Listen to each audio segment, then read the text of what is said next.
not everybody is equipped to or interested in engaging in high-level discussion of abstract and creative ideas. You hear this idea that everyone's creative. That's a lie. It's as straightforward as that. True creativity is very, very rare. And if you happen to be a creative person, or if you happen to be someone who's profoundly interested in ideas, you are in a pronounced minority, just as you are if you happen to be extremely extroverted or extremely agreeable or extremely conscientious. These are minority issues, and what you do is you find like-minded people who are capable of engaging that. Heavyweight weightlifters compete with heavyweight weightlifters for a reason, and everyone thinks that's fine, and the same thing applies to intellectual and creative endeavors. So what you do is you try to find a community where that's the nature of the community, and you likely have to find a relationship like that as well. So I don't think so. I think what contributes to the siloing is the arrogance that goes along with it. Because if you can be interested in ideas and you can be creative, well, that's the arrogance of the intellect, right? That's the thing the Catholic Church had warned about for centuries, is the arrogance of the intellect. So because if you're wise as well as smart, and there is no relationship between being smart and being wise, they are not the same thing. There's no quick pathway from smart to wise.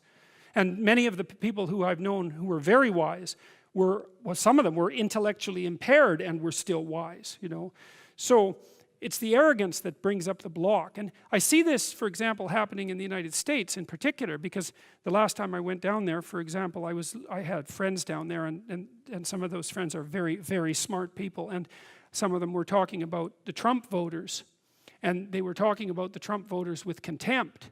And I thought, you better watch that, because that's 50% of the damn population. And it might be convenient to think that they're stupid and beneath you, but it's not conducive to a civil state, and there's no evidence that it's true, because there isn't a straight line between intelligent and wise.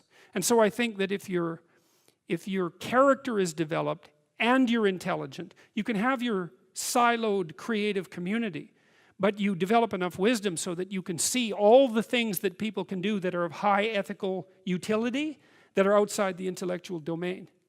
And I think that's why in the New Testament, I think that's why Christ is a carpenter, right?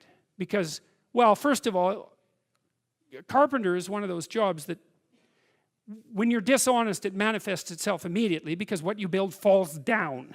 And so if you're an honest carpenter, you build a good house. So there's a nice metaphor there. But it's also a warning, in some sense, against the equation of intellectual brilliance with moral superiority.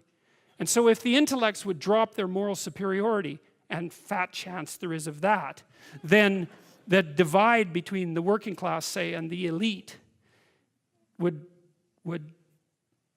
resolve. And there's every reason to have respect for decent working class people. I mean, it's on their labor, as the left-wingers at least hypothetically agree, that the entire edifice of the culture is resting. So you can have your cake and eat it too, but you have to not assume that your niche makes you superior. And it's very difficult for smart people, especially smart.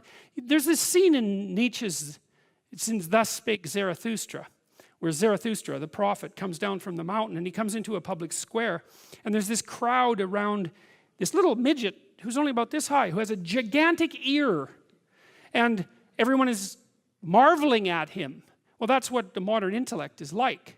It's a midget with a giant, well, mouth generally, not an ear. And the being is underdeveloped, but the intellect is hyper activated. And it makes the person extraordinarily unbalanced. And it's partly because they can't compete outside the intellectual realm.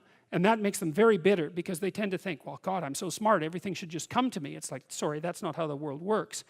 And it also, that attitude is immediately evident to people that they're talking to when they talk in the manner that they talk, if they are arrogant intellectuals of that sort. You see that in The Simpsons did a good job of that with Comic Book Guy, right? I mean, completely useless in every possible dimension with an IQ of about 160. And it's very annoying to people who have an IQ of 160 that they can also be completely useless. But it happens a lot, so.